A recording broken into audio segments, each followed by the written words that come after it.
Hello guys, good afternoon. As usual, I will just be given uh 1 minute to allow you guys to come in before we start the business of the day.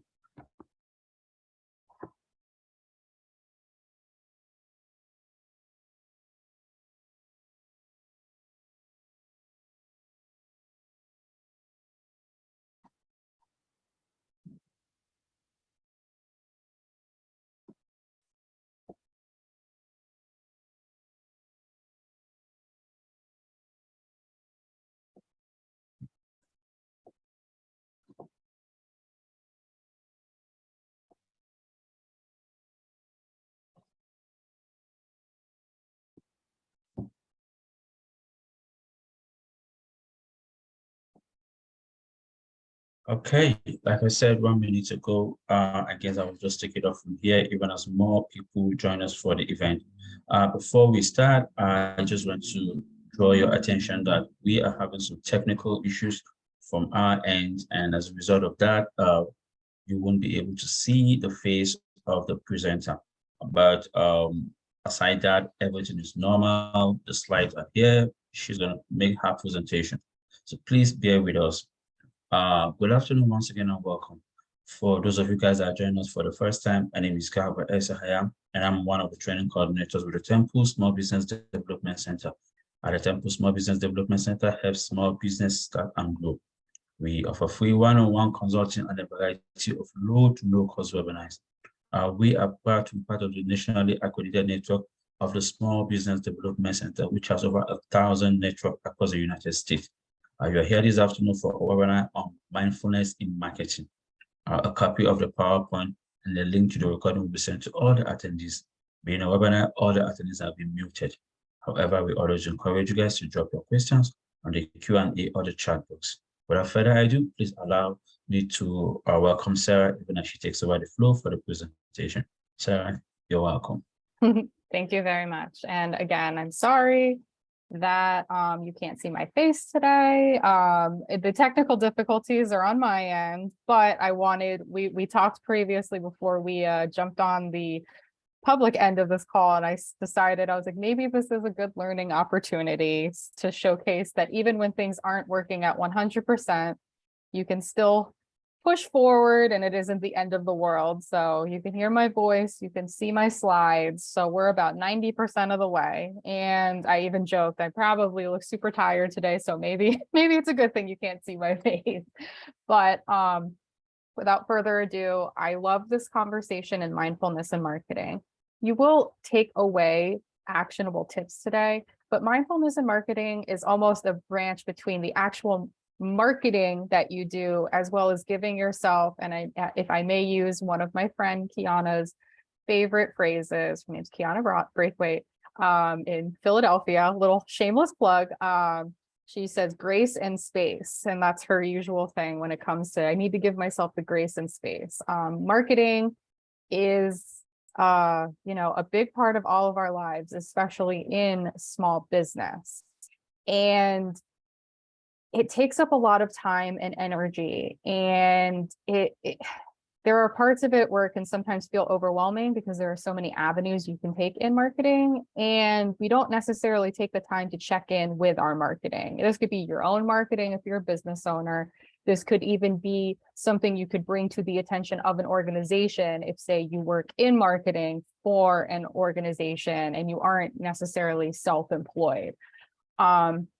But I like to take the mindfulness and marketing approach so that we all are approaching our marketing from a place of sustainability in terms of being sustainable for ourselves and for the organization. And we're not stretching ourselves in too many different directions that aren't providing us the return on investment, whether that's monetary or even just feeling like your marketing is going in the right direction. So that's a little bit of background on the mindfulness and marketing topic, and why I like bringing it to organizations, because I think it gives a different perspective on how we can approach marketing. And it almost gives a counter discussion to the marketing that we know all too well of go, go, go, throw money into your marketing, throw spaghetti at the wall and see what sticks. And it maybe gives people a little bit of time to step back and be a little bit more intentional with their marketing. So before we jump in, I just want to kind of pose this question to everybody that is an attendee right now, and just take like a minute. I'll pause talking, but how do you connect with your audience? What is your marketing right now? What does it look like? Where do you exist? What are your marketing channels? Are you on Google Ads? Are you doing email marketing? Are you doing social media marketing? How often are you connecting with your audience? These are all questions that I want you to just take in and consider for, say, the next 30 seconds, and I'll take a little swig of water while you're thinking.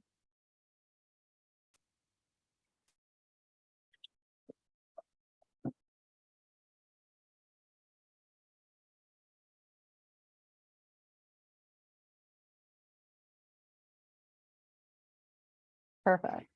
So I know we might as well go over mindfulness. So again, pulling from dictionary.com, gotta cite my sources.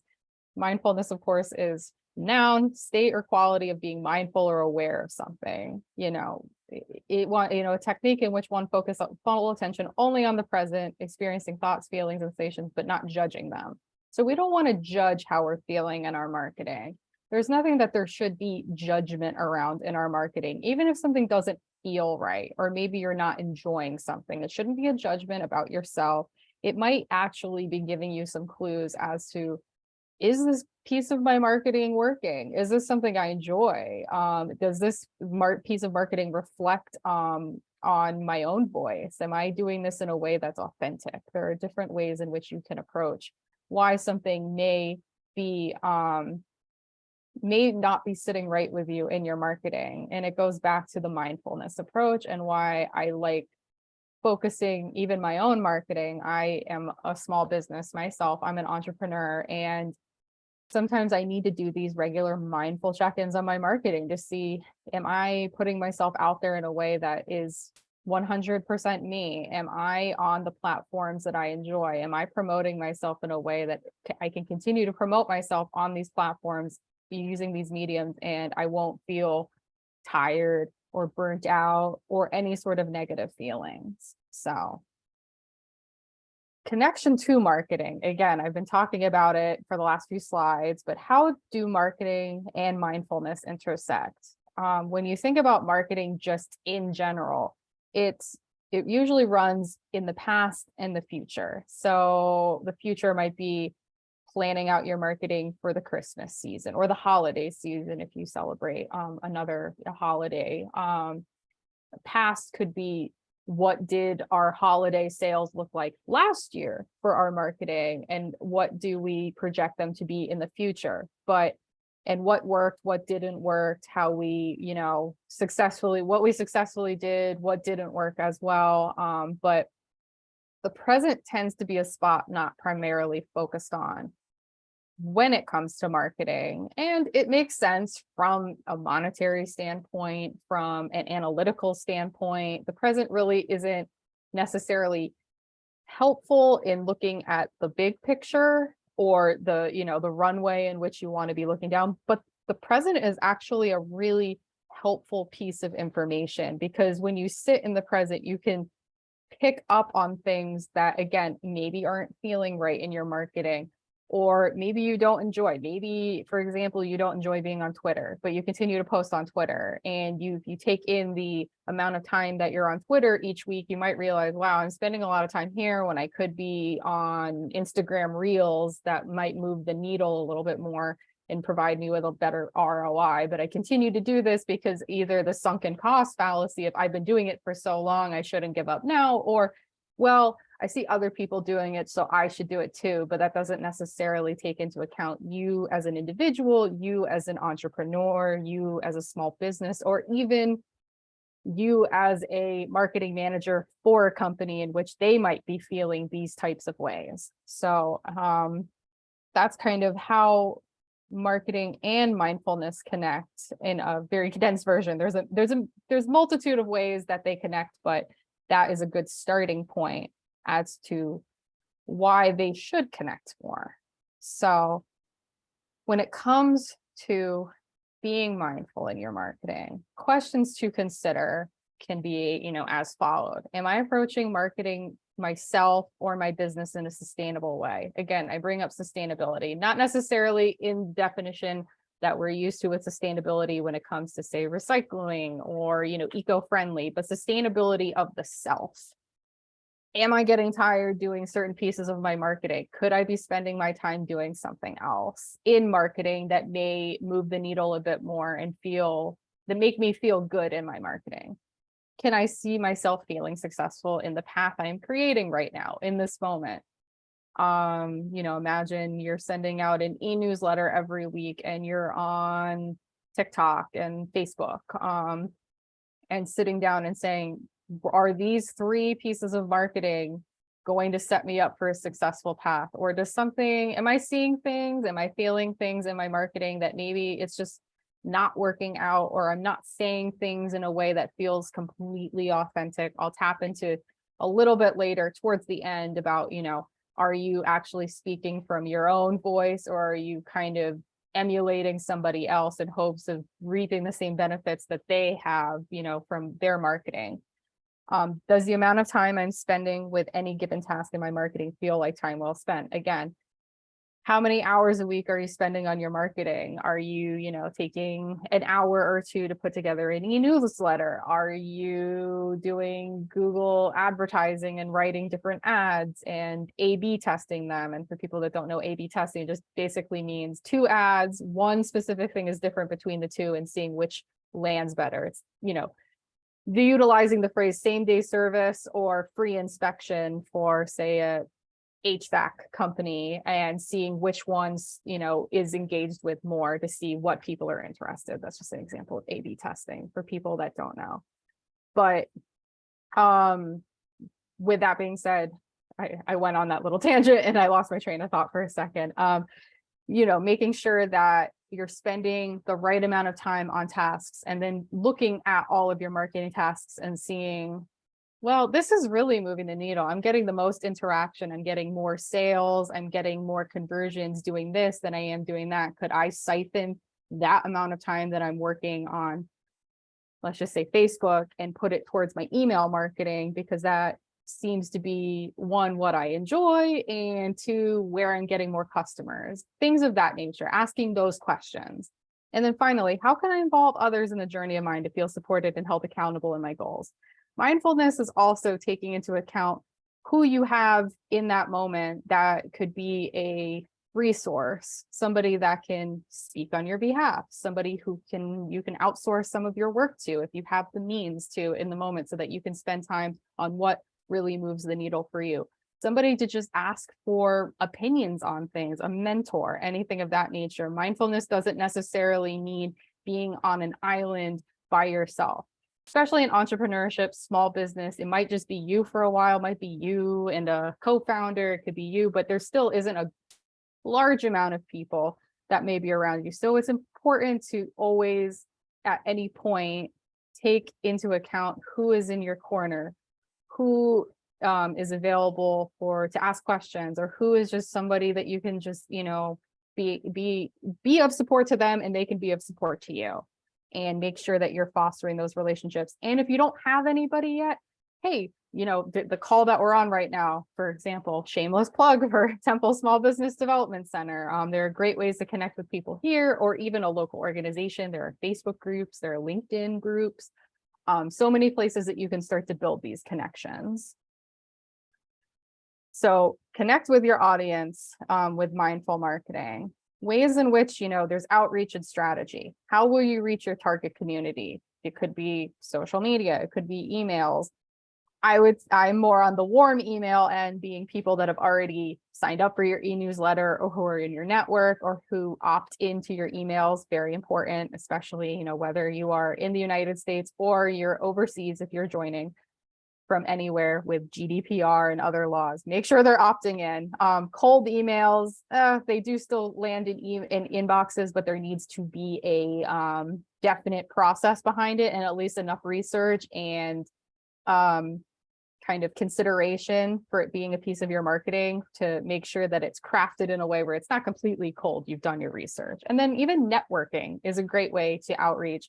I used to take networking out for the past couple of years because we weren't doing face-to-face, but now that there is a few more opportunities to see people again in, as safely as humanly possible, networking got added back in. So these are ways that you can reach out to your target community. And then strategy, the building blocks on how and why you're outreaching to your targeted audience.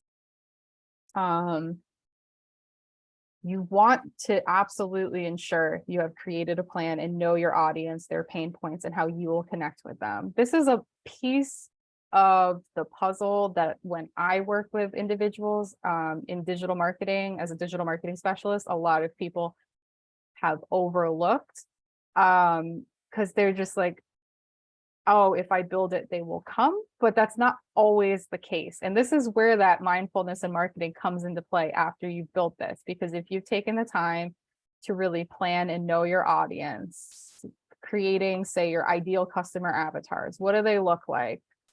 Where do they exist? How do they interact with businesses such as yours? How your services, your products, their pain points, which is a big part of marketing. A lot of people just want to talk about which is fine. It's a piece, just talk about the business and what they do and everything. But really what you want to be focusing in on in your marketing is how you're solving a problem, whether that problem is time, cost factors, anything of that, having, everything in one place, whether it's a product or a service, because some people are like, I don't want to have to involve myself in too many different directions. I just want a one-stop shop for this thing that I'm looking for, whatever it is. Knowing their pain points is much easier to know where you should exist online, how you should be speaking to them, and can absolutely allow for when you do sit down and, do a mindfulness and marketing activity where you're sitting down, you'll at least say, well, I've done the research and I know how I will connect with these people, and I'm taking these pieces into account when I'm creating the copy, or I'm sending the email out, or I'm making the Google ad, because I know who I'm speaking to, I know what they're looking for, and how I can solve their problem. And when I say how I can solve, that is where authenticity comes in, because we can all solve a problem in different ways, but only you can solve it in the way that you come with your knowledge, your expertise, your little special something about your business, whether it's a product or service. Even if you are offering a service that exists elsewhere, make sure that in mindfulness you're taking into account how you do things differently, because there's always going to be somebody for everybody out there.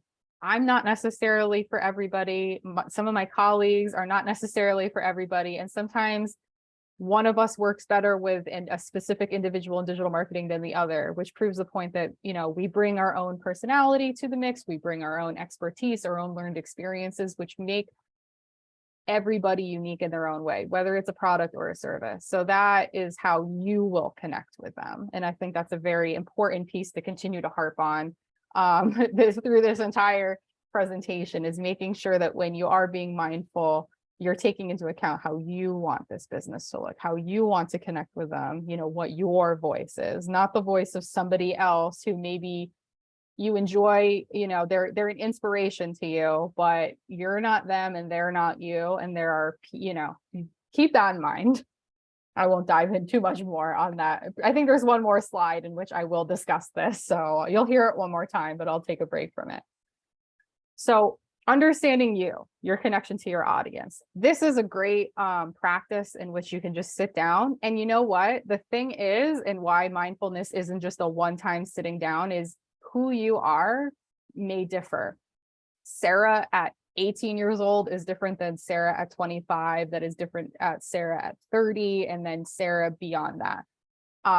Who you are does change based on your experiences, based on what knowledge you build in your business, based on your successes, times in which you needed to pivot.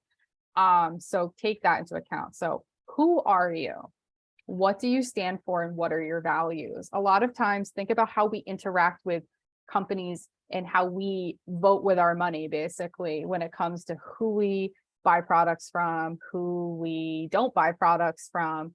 Because what do you stand for and what your values, especially if you are a small business and entrepreneur, or again, even something you can suggest to the company you work for, making sure that these values are presented in a way so people know where you stand. It doesn't have to be anything political or anything, that can really be, on one side or the other. It could just be something like, we're very much so about getting outside every day and enjoying, taking 5 minutes with a cup of tea or something like that. Those are your values, having some time to yourself. It could be, we love dogs. It doesn't, anything of that nature. Putting out those values can really connect to you. I mean, I'm one of those people that if I was to choose, I always share this story. And this is marketing. I could have picked anybody to do my wisdom teeth surgery in my hometown back in New Jersey, but the place I decided to do my wisdom teeth surgery was because they presented themselves as, hey, we do surgery, but we also have a comfort dog that will,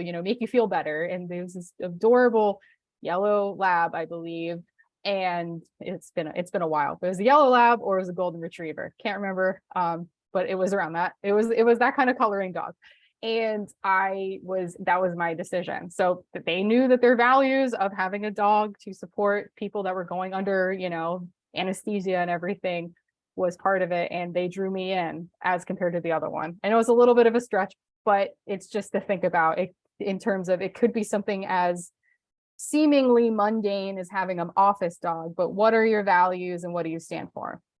And how do they connect with your audience? Having gone through figuring out their pain points, figuring out who they are as an ideal customer avatar. How do these values and ways connect to your audience? How are they going to really sit there and be like, yeah, I really want to work with this person. I want to buy their product. I want to, utilize the services they offer.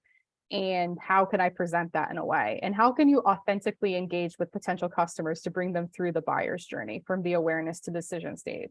Taking in all of this, how are you going to get them from, this is the first time I'm seeing this business in a advertisement on Google or Facebook or even in person, to they're going to be a new customer of mine?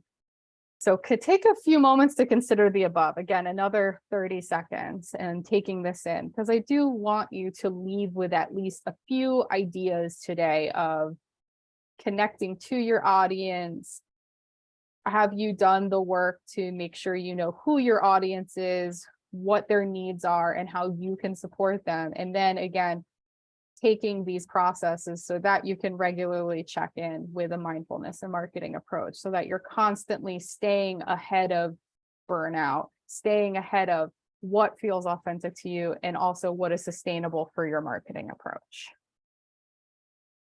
So moving to data for audience connection. I had kind of touched on this a little bit earlier, where there's sometimes when something isn't working out, you could almost assume that the data will showcase that it might actually teach you that, yeah, this isn't working out. The ROI just isn't there. I'm not putting all in, my all into it because it's really something I don't enjoy. So data isn't necessarily the most exciting part of marketing, but it's super important. And I don't want people to miss it because, whether you're looking at the analytics in your, Meta Business Suite or your Google Analytics, or even on Instagram, any of the native analytics platforms for, social media, email, if you're in HubSpot, for example, or whatever email platform you use, looking in to see what's going on. Questions to consider here is, what is your current strategy for finding and connecting with your audience? Are you asking people to join your email list? Are you making social posts and inviting people to like your page? How is your current strategy for finding and connecting with them? And does this approach seem to gain you new audiences or better understanding of your current audience? So if you're just adding people for the vanity metrics, for example, of just followers and likes, you might not get a lot of understanding because you're not connecting with the right audience. You're just connecting with an audience, and they might not necessarily convert because, again, there wasn't that mindful approach. Are these the right people? Am I on the right platform? Am I doing this in a way that I'm speaking with my own voice and not that of another? Again, where are you connecting with your audience? Does one platform work better than the other? Taking into account sitting down and just saying, all right, this week I sent these three, I sent this ad out, I sent this email out, and I made these organic posts on, let's just say Google Ads, Facebook, and then LinkedIn. Google Ads, we were able to convert 2 people and we spent X amount of money, $20 worth of advertising. Facebook, didn't really get any return, didn't enjoy those posts. LinkedIn, we got a lot of comments and the conversation was engaging. Looking into that Facebook would be, where are you connecting with your audience and does one platform work better than the other? That would be something where I sat down and I'm like, let me see how Facebook works. Again, you might be thinking a little bit in the future, but you're thinking of it from the current tense of it's not working. I didn't really enjoy it. So let me focus in on this so I can make an informed decision, say in the next couple of weeks, as to how I want to pivot Facebook. Do I want to just leave it completely? Do I want to do a different approach with it? And go into the information there. And then what type of medium works best in terms of connection? Obviously, we're in a big video stage. Video will, algorithmically probably present some of the better results. But again, I was having this conversation with a colleague last night and, they were noticing that there are a lot of reels being put out there, but they aren't necessarily, they're just being put out because businesses think they should be creating reels, but there isn't kind of a pathway behind those reels. It seems like they're just spinning their wheels to have a lot of real content and get some likes, get some engagement, which may help the algorithm, but is it going to move the needle with your goals in business, which ultimately are getting return customers, having a loyal, following where people will engage with you and actively contribute to, the community, if you will. It's always good to have a balance of all of the different mediums.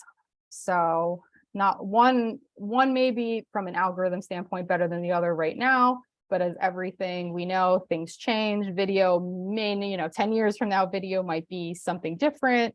Audio, especially with podcasts and everything of that, may look different as well. And, the copy and how you write, captions could be completely different from what we do right now. So the next 3 slides are just some considerations. If you aren't utilizing this, I hope that you can still pull some information from what I'm saying and insert how you're connecting with your audience instead. So getting focus on your audience. The first one is social media. And I just want to kind of give examples of how mindfulness and marketing may get put into place with each of these platforms. So social media, great connection tool. But sustainability is key. It's easy to fall down rabbit holes in marketing. It's easy to be in too many places instead of being more focused, because all you have to do is just sign up and be on another platform. But being everywhere is not the best. The old adage of if you're speaking to everyone, you're speaking to no one because you don't have a focus is very much true in social media. You want to make sure you are where your audience is. So understand what your goal for outreach, connection, and client onboarding is on social media. This will allow you to pick which platforms work intuitively in the process in which you want them to work. Go authentically in any outreach efforts. Don't sell right away, connect instead. I don't like being sold to. I don't think many people just like being sold to right away. We want to actually build a relationship with a organization. So for example, I'm sitting in, like I said, I'm traveling for work right now. I'm sitting in my Airbnb that I'm staying in. Many years ago, Airbnb was, advertising, and I didn't even know what it was. This was many Airbnbs ago. I've stayed in dozens upon dozens of them at this point. But at one point, I didn't even know what Airbnb was. They slowly built a connection with me through advertising, saying, here we are. Then the next ad would be something of learn more. And then the next ad would be something along the lines of see a customer experience Airbnb. And I wasn't sold to right away. I was given information to make an informed decision. And at the end, I was like, this is nice. I get to stay in somebody's home instead of a hotel. I get to feel the comforts of home. And it's not as expensive, depending on the Airbnb you stay in, as staying at a hotel. This is wonderful. So they slowly built me in. And they went through it in a very authentic way. It wasn't just, and I know I'm using Airbnb, which is a big organization, but take that same process and do it in your own way. How would you speak to somebody? How would you like to be wooed, if you will, into buying a product or service? And then create a social outreach that fits your own schedule or that of your customers. Make sure that it's a balance of both. Understand when you're, and this goes back to analytics, understand when your customers are online and how that works with you. If you are a mom that has to pick your kids up after school from 2 until 4, let's just say, giving you a little bit of a gap, then don't force yourself to make a schedule that happens to be between 2 and 4. Either schedule things out during a time that you are available, or even think about, is that necessarily when my target audience is online? Or maybe is my target audience somebody that's checking between 11 and 1 when I'm still at my computer? Getting that data will make you able to make better decisions. And then also, some people tend to think that they need to post every day, multiple times a day, and it gets overwhelming, and that's where burnout comes in. I give you a very simplified, a way of approaching this, but you post every day and make $100 a month from it, but you give up after 3 months and make $300. That's it. You burnt yourself out. You just gave it your all, and you gave too much because you didn't understand your, time restrictions, and then also being able to understand your audience as well. But again, on the flip side, you post half as much and make $50 a month, but you continue to do so for a year and make $600. You actually made $300 more by posting consistently than going all in and burning yourself out and then leaving with only $300.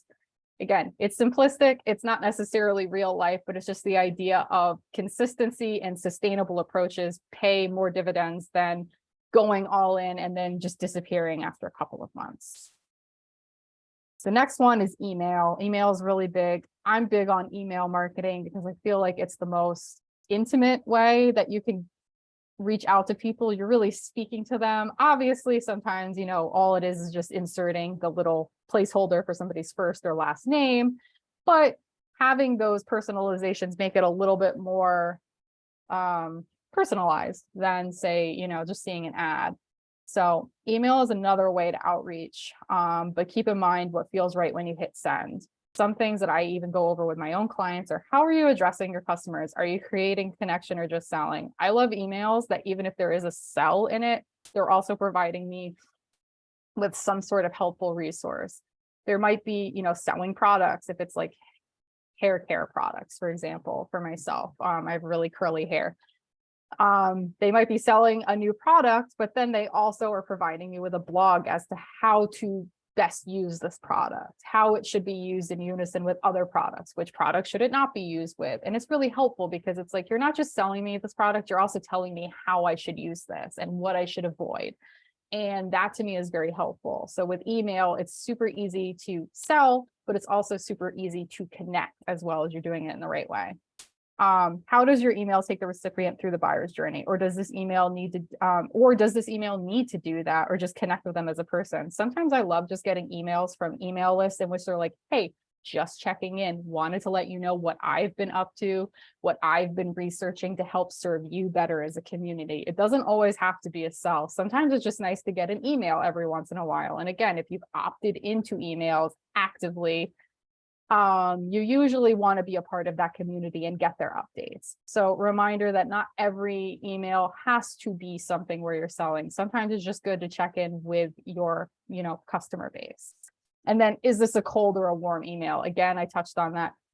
Cold emailing is not ideal, but sometimes you have to do a cold outreach. If you're like, hey, I just want to let you know this event is happening. I know that you are a complimentary company in this field. Maybe some of your employees would enjoy attending. Make it personalized. That's kind of a cold email outreach, but I would say it's more lukewarm because you are connecting as to why. Completely cold email would just be, I'm sending this email out to 100 different people and seeing who responds to me. It's usually unpersonalized and it's not really a good approach. And then a warm email is obviously somebody that's already on your email list, And then lastly, I think a lot of people forget this too, allow a reasonable amount of time to respond to customers and audiences. Of course, if it's a very urgent request, that's different, but even having something at the bottom of each of your emails that's like, if you outreach, I will respond between 24 to 48 hours, at least gives you that time so that you don't feel a rush in response, which is also another way in which people typically burn out and they aren't very mindful of their time and their marketing. Lastly, for the three, paid ads. For people that do use paid advertising, and I'm going to use paid ads as a catch-all because even though social media advertising tends to be a little bit different than, say, paid advertising, which usually means, say, more Google, Bing advertising, they're all paid advertising, they're pay per click. So paid advertising can feel cold at times because you're basically saying the same thing. The ad is going to look the same no matter who's clicking on it in the area or the words that you're targeting for the advertising. But consider the tone of your ads. How do they drive those who see your ad to your website? Again, it could be something as simple as what I said, same day service versus free inspection. Maybe that's the key word that's going to drive somebody to your website, or 50% off sale, or anything of that nature. What does the tone sound like in your ad so that it drives people to want to click on your ad versus the other ones that they're seeing, or even the organic search results that come up on Google or whatever search engine you're using? What do you know about your audience through data and personal experience that can be established through paid ad copy? Again, pain points. You could say, tired of waiting a week to get somebody to come to your house, will be there, same day service. Common questions. You could even pose a question in the ad of, I'm trying to think, how many raccoons is too many in your attic, or something like that. A common question that maybe if you're looking for, say, pest control services, you can be able to answer those questions and be the one through your paid advertising copy to, be the one to help them and, give them that service. What will customers be led to once they see your ad and get to your page? How will you introduce yourself, your products or service? Making sure that, I apologize, the voice is very consistent between the ad and the landing page is super important. Make your ad super conversational if the landing page also is super conversational, and you share why the jewelry you're selling is super important, or where it was sourced from, or a little story behind it. It might actually connect people to it. And even if you have something that's a little bit drier of a, if you do mold remediation, for example, going to a web page that, tells a little bit more, hey, this is what we do. We do, free inspection for your mold remediation. This is why we think this is important. We want to make sure that you're not breathing in mold every day, which can lead to these health problems, for example. It not only showcases that you're sharing this, you're selling the service, but you're doing it because you want people to be okay. And then what copy or useful information could be presented to keep a user engaged and become a follower of your page, yourself, and what you're selling. I provided an example: a dress shop in Philadelphia, dress shop Philly, personal styling for all. And then the ad could say, have you heard yourself say, I cannot find a dress I love. We're here to help. Let us give you the personal shopping experience to hear your style, understand your needs, and find a dress you love. Call today to schedule your personalized styling session. So it answers the question of, I cannot find a dress I love. We are here to help. Maybe the people that this target audience is connecting to are people that are just, I'm indecisive. I need somebody else that understands my needs to help me out. They're, for example, I'm one of those people. I was having this conversation with my mom last night where I was like, I like traveling, but sometimes I really just need a travel company to make the decisions as to where I'm going to go, because I could be indecisive at times. That's not the case. Some people want to do everything on their own, but this is serving a specific audience that isn't somebody that wants to find a dress on their own. They want somebody to style them. They want somebody maybe to pamper them. And that's why the tone of this is so important, because we want to help you. We want to style you. And, if it isn't a dress shop, we want to help you with your mold remediation. Again, health problems can come. We want to offer a free inspection to help get you, your home as, mold free and safe as possible, things of that nature. And that's how you can really make the paid ad less cold, more mindful of who you are and the types of people you want to work with that are also very concerned about that as well. Because the way in which you write your copy, that make your videos and everything, the tone, your voice, how you approach your call to action, your web page, that you may have somebody as a landing page. They all speak to who you are as a person. And when you're really coming across, again, authentically in your copy, what your why, your values, your mission, who you serve, their pain points, your specific audience and where they exist, these all come together to make it so that you can be mindful, because you are being as true to your business's voice and mission as you possibly can. So it's easy to make those decisions. Now, this is where I said I was going to touch on, especially with so many businesses out there that might be similar or almost exactly the same as yours. This is important. We tend to want to emulate those who have come before us. Maybe you're opening up a coffee shop, but there's already 3 other coffee shops in the area. You might be tempted to just do what they're doing and literally offer what they're offering because you see it works.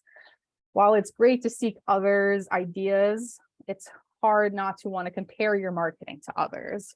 When you see that they have a bunch of people walking in the door and you maybe have less, it's hard to not want to just do what they're doing because, they already have the frameworking, they have, the secret sauce, if you will.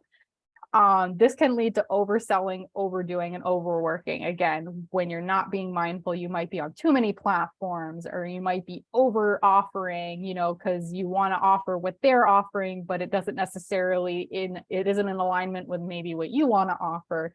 And you might be missing out on, your people being there because you're trying to be somebody else. While the framework of others can be taken into consideration when creating your marketing concepts, mindfulness of who you are, again, going back a few slides, those questions of who you are, your missions and values, where does your audience exist, and so on, and your brand is what will need to be focused on, because only you can be you. And the last question I want to leave you with, and there's one more slide after this, but the last real question I want to pose to you is, what can you do today to become more mindful in your marketing? And take this into account. And then, of course, once the presentation is over after the next slide, if you have any questions, I would love to answer them. But again, what can you do today to become more mindful in your marketing? Think about that as we move from the presentation to questions. In the end, having the knowledge and resources for regular mindful check-ins can ensure you're not straying far from where you want to be presently in your business or career. It will change. We make micro adjustments all the time in our business when we talk to somebody new and they give us an idea that we can take into our own and make it our own. If we have a new product or service, things change. That's totally fine. But sustainability and mindfulness are key to continued success. Give yourself the grace to find an approach that works best for you.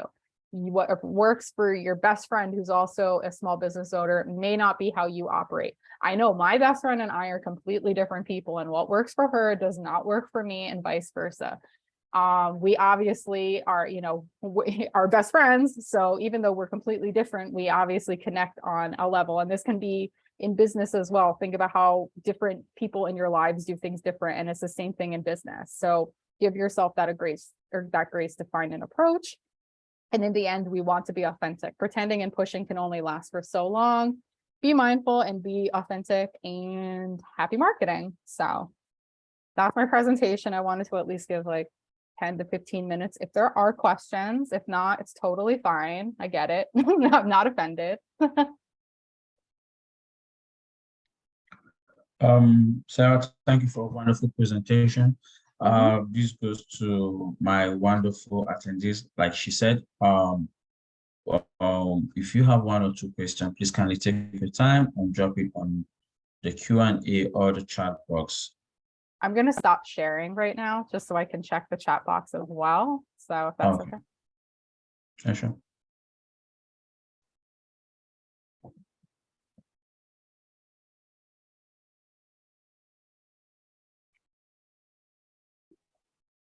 And then while we're doing this, I'm also just going to drop any contact information in here. So if somebody has a question that they think of later on, these are the ways you can contact me: my website, my LinkedIn, and my email address.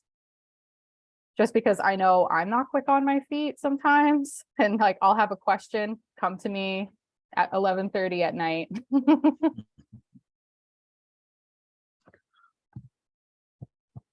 Quick one, guys. I just posted a 30-second survey about today's webinar.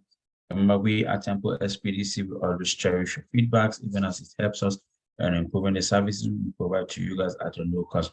And this is also required by our funders. So kindly take 30 seconds of your time to help us to fill out the survey link.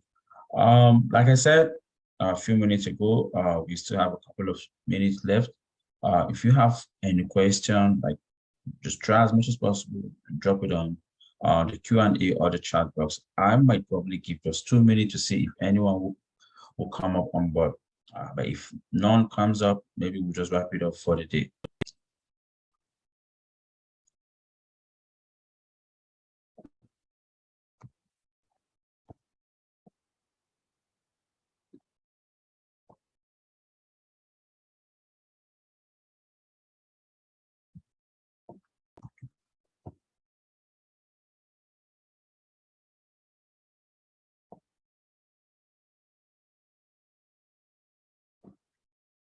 Okay.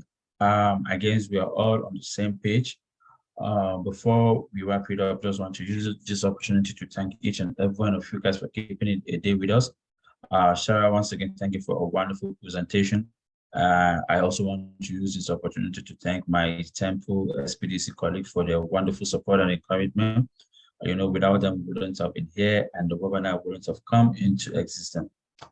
Thank you guys for your usual cooperation. And I guess we will just cut it off for the day. Thank you guys and to enjoy the rest of your day. Bye-bye. Thank you very much. Bye, everyone.